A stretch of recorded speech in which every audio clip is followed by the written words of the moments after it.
noches, amigos, bienvenidos a su programa Rendón Informa. Esta es la segunda parte de nuestro programa radial. Les habla Nanette Rendón. Esta noche mi programa se engalana porque tengo los dos gallos de pelea de los veteranos de Puerto Rico. Se encuentra con nosotros una de las licenciadas más queridas por todos los veteranos de Puerto Rico, la licenciada Patricia Flores. Buenas noches, licenciada. Buenas noches, Rendón. Gracias por invitarme a tu programa. Y también se encuentra con nosotros el licenciado Reinaldo Morales, que es la primera vez que comparte con nosotros en el primer programa, en este programa, pero ciertamente queremos invitarlo muchas veces más. Buenas noches, licenciado. Buenas noches, Nanette. Un placer estar con ustedes. Bueno, el placer es mío, porque como ustedes saben, esta cuestión del COVID nos ha dejado preocupados, pero más aún a los veteranos. Como ustedes saben, hay muchos veteranos con reclamaciones que han recibido cartas de denegación y que obviamente quieren apelar, no saben cuáles son los procedimientos, están esperando ese retroactivo porque más que nunca ahora lo necesitamos. Y por eso es que ustedes existen. Yo quisiera tener la oportunidad en esta noche de decirle a todos los veteranos que nos escuchan que nosotros hoy hablamos con dos abogados, pero que también son inmortales. Y eso para mí es importante, es decir, que son dos veteranos peleando por los veteranos. A mí me parece siempre esto bien importante porque qué mejor que un veterano que ha estado en el lado de ellos, que conoce qué es lo que se pasa, que conoce el sistema para entonces representarlos cuando algo no sale tan bien con el Departamento de Asuntos de Veteranos y que hay que explicarle un poquito, que el departamento entienda por qué sí, la incapacidad que tiene este veterano sí está relacionado con el servicio militar, porque a fin de cuentas eso es lo que ustedes hacen, ¿no? Ustedes usan los procedimientos legales que a bien le da el Congreso de los Estados Unidos para poderle demostrar al Departamento de Asuntos de Veteranos que esa incapacidad, que esa dolencia que tiene el veterano sí es a consecuencia del servicio militar. De eso se trata este asunto, ¿cierto? ¿Eso es así? Exactamente. Entonces, ¿qué sucede cuando veterano dice, oye, vi tu reclamación, vi tus papeles, pero a mí no me parece que esto te ocurrió en el servicio militar y tampoco me parece que eso que tú tienes es a consecuencia de tu servicio? O sea, ¿qué es entonces el caso de que recibí una carta de denegación? ¿Cuál es el proceso? Me gustaría, ¿verdad?, que primero nos explicara la licenciada Patricia Flores, ¿cuál es el proceso cuando ese veterano recibe esa denegación? ¿Qué es lo que debe de hacer? El veterano lo primero que debe hacer es decidir si va a pedir un higher level, si ya envió toda la evidencia, o si va a pedir un supplemental. Un supplemental. En el supplemental lo que va a hacer es que va a enviar esta evidencia nueva que él entiende que va a hacer, ¿verdad? Va a cambiar la opinión de ese rater. Por evidencia nueva no es que tú padezcas de la espalda y fuiste y te sacaste un MRI de que sigues padeciendo de la espalda. Tiene que ser una evidencia nueva y relevante que haga que, ¿verdad?, que ese rater cambie la opinión. ¿Qué sería? Pues mira, te pusiste a rebuscar entre los papeles y de momento viste una hoja que decía allí que te atendiste de la espalda. O fuiste a Airborne School, pero no sale allí. Pues eso sí sería una evidencia nueva y relevante. También pudiera ser secundario. Pediste sleep apnea, pero te dijeron que no, pero te pusiste a rebuscar entre tus papeles o alguien te dijo, mira, pero tú estás conectado por alergias nasales, pide lo secundario. Esas cosas así. Y muchas veces no le queda otro remedio al veterano que buscar una prueba pericial, porque no importa la evidencia que mande, no importa lo que diga, ya un médico dijo que no estaba conectado al servicio. O sea que la clave aquí es que el médico tiene que decir que sí está conectado esa incapacidad con el servicio militar. Sí, esa es la clave. Entonces, licenciado Reinaldo, usted trabajó en el Departamento de Asuntos de Veteranos. Me imagino que vio muchas solicitudes allí.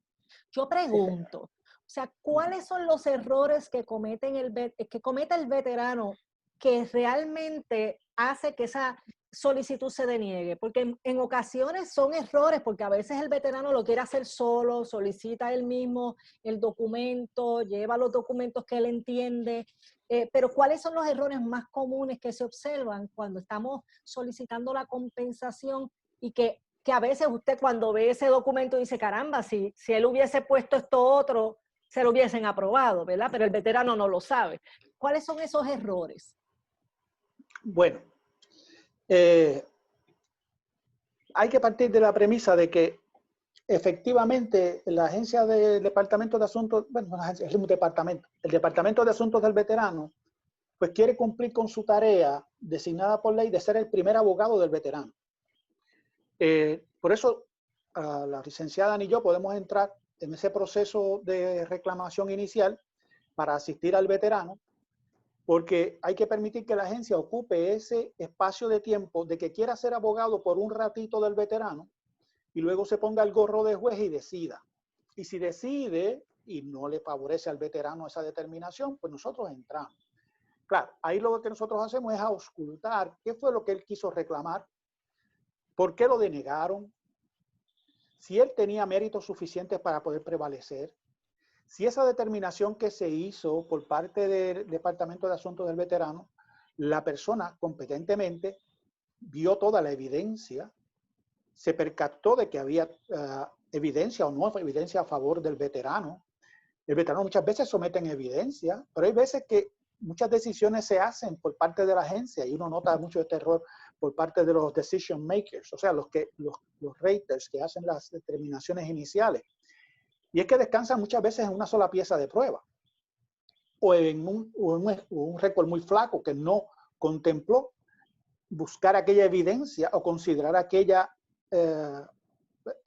testimonio que el veterano ofreció y que no se tomó en consideración al momento de hacer la evaluación por parte del médico ni por parte de la persona que tomó la decisión. Pero ¿de quién recae la responsabilidad? ¿De quién es la responsabilidad de demostrar el caso? Que sí, es verdad, yo tengo una incapacidad. ¿Es del veterano? Porque es que a veces yo escucho que si usted solicita, hace su solicitud en el Departamento de Asuntos de Veteranos y no encuentra el récord médico, que ellos se lo buscan. O sea, ¿cierto? ¿Cómo podemos explicar eso? O sea, ¿recae en la responsabilidad del veterano demostrarle a la agencia que realmente eso está relacionado con el servicio militar o es la agencia la que tiene la responsabilidad? En la primera etapa inicial, yo diría que es una responsabilidad mayormente de la agencia porque ella pasa a ocupar el puesto del abogado.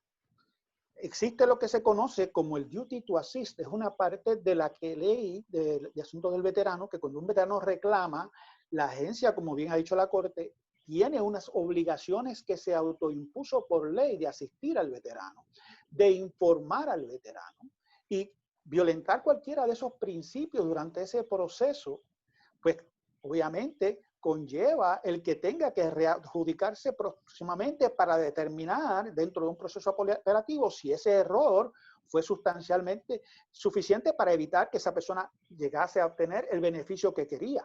Muchas veces eso es lo que sucede.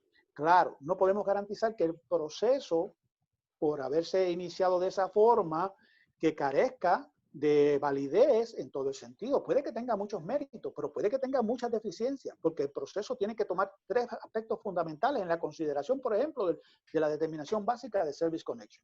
Es primero determinar si ocurrió algo en servicio, ya sea porque se puede evidenciar con el récord médico, pero también se puede evidenciar con testimonio. Hay muchos veteranos que piensan que su testimonio no tiene peso y tiene mucho peso, porque si el veterano puede presentar un testimonio creíble de que bajo las circunstancias en que usualmente se desempeña un soldado dentro de una estructura como el servicio militar, pudo haber incurrido, haber tenido una serie de incidentes en que él quizás no asistió por razón, las circunstancias en que estaban sirviendo estaban en el field y no había la asistencia debida. Dos, las personas muchas veces son tímidas con respecto a la salud, no les gusta asistir a nadie que lo vaya a dar ni poner una inyección, que tenga miedo al doctor. Otras personas que muchas veces quieren hacer ¿cómo llaman? El gung-ho, el fuerte, hacerse el fuerte y que él camina a través de, tú sabes, de las brasas encendidas y asume la responsabilidad a veces por no asistir a un médico, pero una vez sale del servicio, todas estas otras cosas que se quedaron fuera del tintero pueden entrar. Y al entrar, mediante testimonio, pueden tener validez. porque si se asume que son ciertas y se pueden demostrar que son ciertas, aquí no se puede decir que eso es meramente un testimonio, porque la persona puede testificar sobre asuntos que le competen, que no tienen que ver con expertise. Él sabe si algo le duele, él sabe si tiene un rash, él sabe si el hueso hizo crack cuando se dobló y la rodilla no queda ahí, ¿ves? Muchas veces cuando hay una situación de fractura o son lesiones serias, siempre hay intervención médica, pero hay muchas veces en que no hubo intervención médica.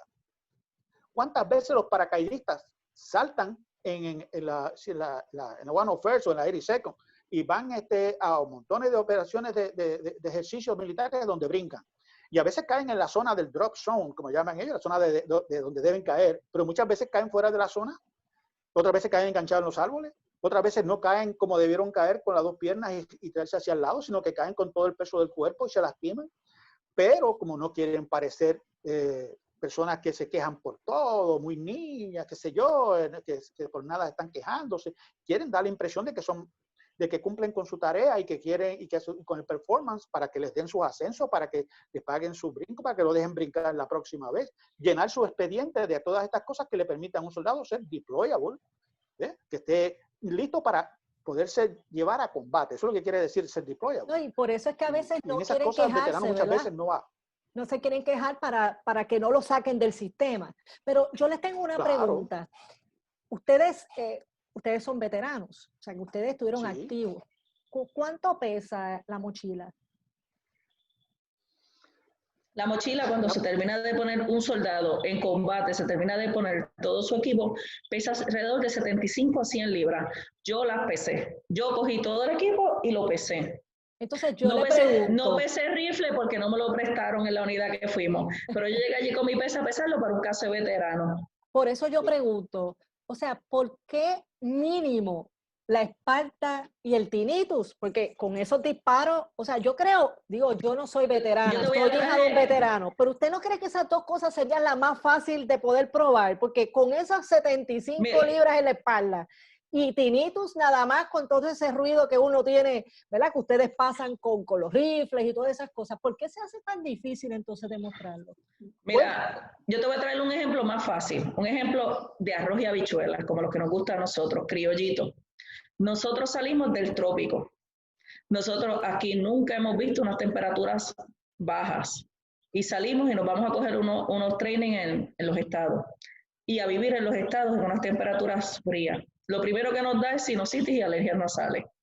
Y nosotros empezamos a limpiarnos la nariz, nos empezamos a tomar medicamentos over the counter, no los tratamos, ¿verdad? Porque imagínate nosotros ir para allá con unas simples alergias. Y de momento nos empiezan a dar dolores de cabeza por las alergias, pero imagínate yo ir con un simple dolor de cabeza en una unidad de infantería. Y no los tratamos con Tylenol y medicamentos over the counter. Después llegamos aquí y nos sale sinusitis, que es de 50%, rinitis, que es de 10%, dolores de cabeza, que es de 50%, y sleep apnea, que es de 50%. Entonces nosotros dejamos pasar ese 80% porque nunca fuimos al médico cuando allá en la nariz nos empezó a molestar. Ese es el ejemplo clásico de todos los puertorriqueños cuando llegan a mi oficina y me dicen, licenciada, tengo sleep apnea, pero no la puedo conectar. Y yo le digo, ¿y dónde tú estuviste? Pues estuve en Alemania. Y allá te daban alergias. Todo el tiempo, imagínese en ese sistema frío. ¿Y usted fue? No fui. ¿Por qué? Pues imagínate, yo ir para eso. O sea que el error está en que como ese veterano tenía esos síntomas, pero no se atendió, ahora es difícil establecer que esa condición está relacionada con el servicio militar. No es que no se pueda, pero va a ser un poco más difícil. Va a ser un poco más difícil porque es un récord escaso, es un récord donde no se trató.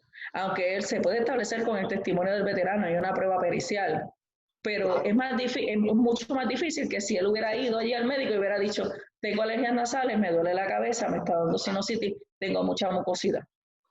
O sea que aunque tengamos fotos de ese veterano, que todos tienen esa foto, con la mochila, con todas esas armas, o sea, eso es una prueba de que yo cargaba eso.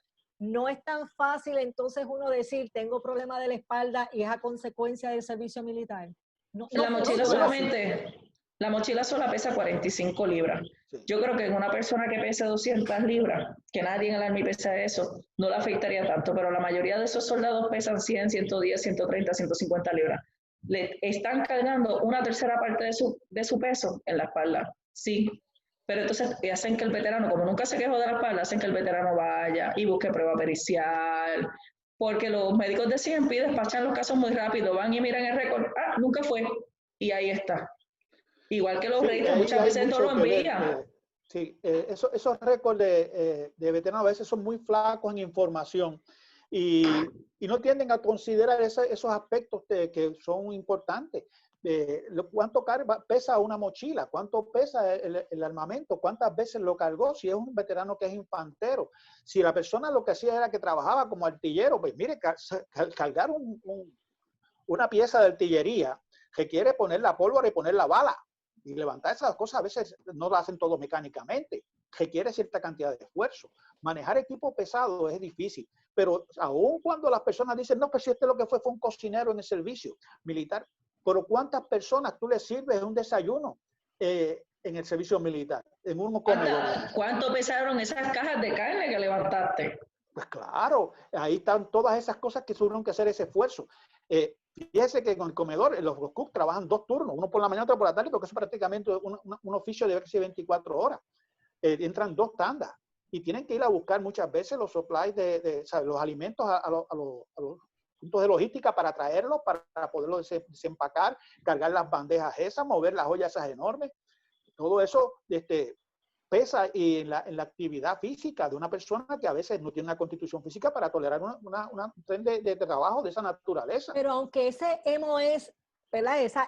Eso que él tiene que hacer como trabajo allí, usted misma está diciendo que cargan, pero mire cuál es la etcétera. No dificultad, es tan doña fácil demostrarlo. O sea, necesitamos una prueba. O sea, no sí. solamente con evidenciar que era artillero o con evidenciar que era paracaidista, que obviamente, como usted dice, se tuvo que haber reventado un montón de veces, no es suficiente como para hacer la conexión en el servicio militar. O sea, se necesita algo más.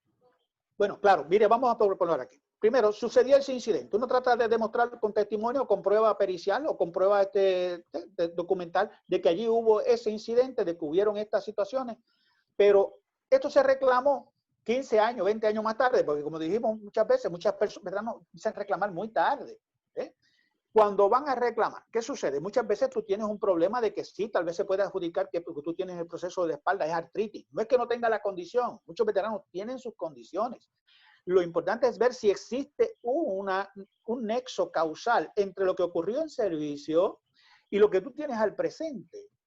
La mayor parte de los ortopedas y los médicos pues se inclinan por pensar que muchas veces lo que usted tiene cuando pasa de los 50 años es problemas de edad. Y que es veje, que estás viejo, no es que te pasó algo. Que es veje, exacto. Está bien. Lo escriben, es un proceso natural. Pero claro, pero muchos de los libros y los textos de medicina le dicen a usted que muchas veces el origen de muchas de las condiciones de artritis tiene que ver con trauma. ¿Ves? Es una de las posibles causales. Claro, ellos dirían, pero se dio manifestado mucho antes. Pero aquí es donde entra en juego muchas cosas que suceden en la psique de muchos puertorriqueños y no puertorriqueños, bueno, soldados al fin.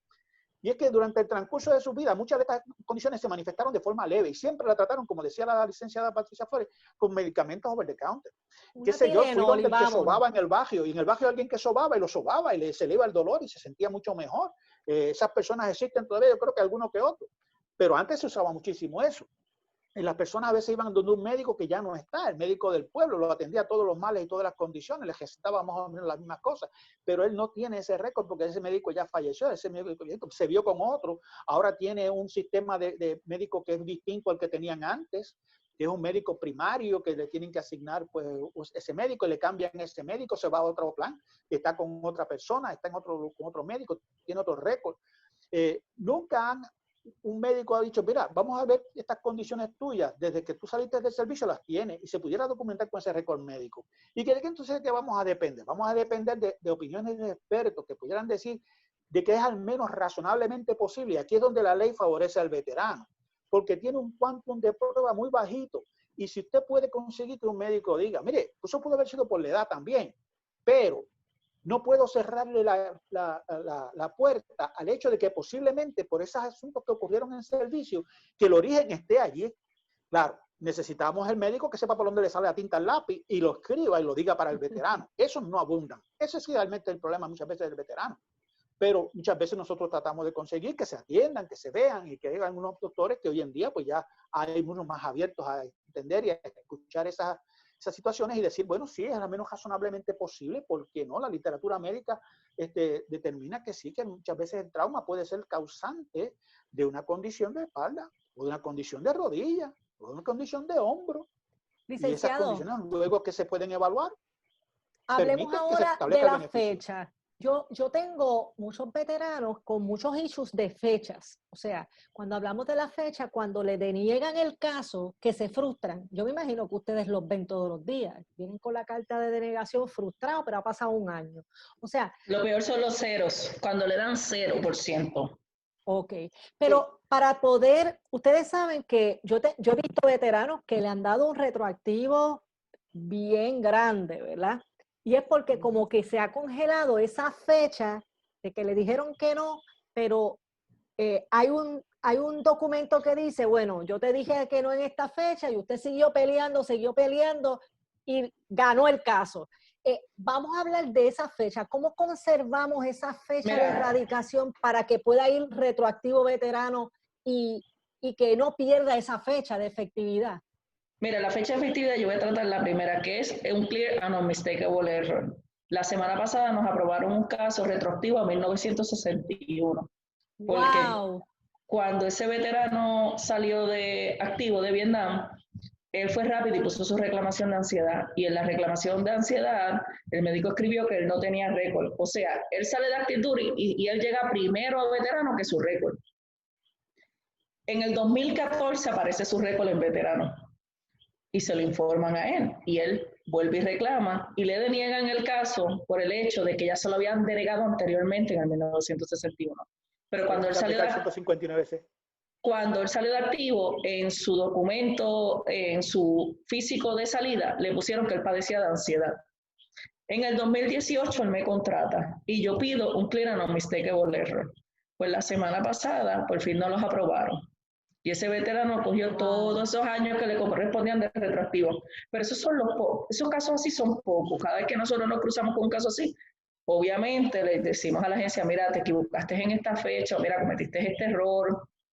O sea que la fecha no se pierde. Ese veterano radicó en el 1961 cuando fue a Vietnam. Pero eso fue porque hubo un error en la agencia, porque el récord no aparece. Cuando el récord aparece, si el récord no está y el récord aparece después, la agencia está obligada a revisar las decisiones anteriores. Claro, eso se llama bajo la regla 159C. La 151, creo que 151, perdóname. Que es más regla de no materia, pero tiene el apartado A es para nuevo inmaterial, pero ya el apartado B y el apartado C en específico es el que dice que cuando el récord no estaba disponible la primera vez que se tomó la decisión, si reapareciera luego ese récord o récord adicionales que demostraran que lo que él reclamó en aquel momento, él lo tenía en servicio, pues claro, como usted bien apuntó la licenciada, tenían la obligación de ir a esa fecha de original de 1961 y establecer el Service Connection. Por eso es que ella correctamente le reclamó que hubo un clear and unmistakable error, porque no aplicaron la ley correctamente. Esa ley había que considerarla. Y ahí ellos no la consideraron. Yo, por ejemplo, tengo un caso donde una persona, hay una aplicación que se llama la regla 30321, donde una persona recibe 2-0. Pues deben considerar si la persona debe ser compensada al menos en un 10% por tener 2-0. Yo tengo un caso de un hombre que tiene... ¿Y qué significa tener 67. Sí, le dieron dos condiciones conectadas con 0%. O sea, tiene dos 0%, condiciones, pero no le afecta. Eso es lo que significa el 0. O sea, la tiene, pero no le ha afectado pero no es su vida. incapacitante como para un 10%. Okay. Muchos consideran que eso es una denegación en realidad y no un grant. Pero puedes recibir tratamiento médico porque tienes la condición conectada, aunque sea con 0. Y eso es un beneficio. Sí, puedes ir al hospital de veterano a atenderte, pero no vas a recibir un cheque. No vas a recibir un cheque. Exactamente. Ahora, puede ser una condición, por ejemplo, que te cualifique para un beneficio especial. Por ejemplo, tú puedes tener un problema de impotencia que te da un 0% para el caso de los varones. porque no tienes los elementos para un mínimo, para un 10%, pero cualificas para el beneficio del pago por impotencia, pérdida de un órgano reproductor. Claro, eso tiene un 0% en términos de compensación, pero tiene una paga especial, y esa paga especial se le puede otorgar. ¿Ve? Ese cheque lo recibe, y claro, puede recibir tratamiento médico.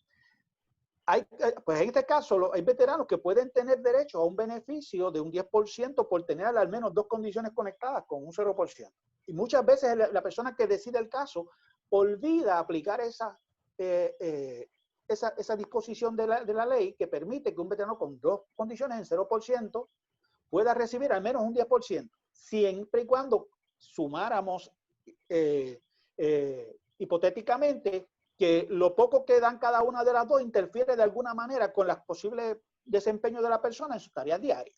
O sea que si había y se lo olvida, ahí es donde entran ustedes a recordarle. Claro. Revisar el expediente, que muchas veces lo que hace la licenciada, lo que es este servidor, vamos a revisar todas las decisiones, porque no solamente nos vamos a limitar a la decisión que está apelada. Puede ser que en el pasado, estudiando el caso, nos demos cuenta, oye, pero es que allí se dejó algo sin atender, porque puede ser un caso un clear mistake o error, pero puede ser que le haya reclamado una condición y nunca pasaron decisión sobre eso. Decidieron todas las otras condiciones, pero esa no la decidieron. Y al no decidirla, no queda, o sea que va no caduca, queda retroactivo. pendiente. Eso se conoce y a la jurisprudencia es clara, ¿sabes? Esa determinación había que decidirla y no se ha decidido, por lo tanto está pendiente desde esa fecha. ¿Ve? Y a esa fecha hay que ir. Licenciada, ¿dónde la podemos conseguir? Me pueden conseguir al número 787-826-1234 en la calle 65 de Infantería, número 84 en el pueblo de Añasco. ¿Nos puedes repetir, licenciada? Porque yo no quiero que esos veteranos me estén llamando a mí que yo no radico compensaciones. Eso es, si tiene que hacer una apelación, usted va a llamar a la licenciada Patricia Flores o al licenciado Reinaldo Morales. Díganos de nuevo, licenciada. El número es 787-826-1234 y estamos localizados en la calle 65 de Infantería, número 84, Añasco, Puerto Rico. Excelente. Licenciado Reinaldo Morales, que lo hemos estrenado esta noche. ¿Cómo lo conseguimos? Pues mi número de teléfono es mi oficina. Y ese es el 787-328-5477. 328-5477. Perfecto. El veterano lo que tiene que hacer es llevar su expediente, la cartita de denegación, y ahí vamos con los gallitos de pelea para demostrar al Departamento de Asuntos Veteranos que sí, que esa incapacidad que usted tiene sí está relacionada con el servicio militar. Yo les agradezco muchísimo a los dos que hayan participado con nosotros en este programa radial y me encantaría volverlos a tener para poderle contestar a muchos veteranos sus preguntas, que son miles y miles, porque ciertamente hay muchos que necesitan asistencia y muchas gracias por todo lo que ustedes hacen por ellos. Gracias por invitarme, gracias por cuidar de nuestra comunidad de veteranos. Siempre es un honor. Gracias. Buenas noches. Buenas noches.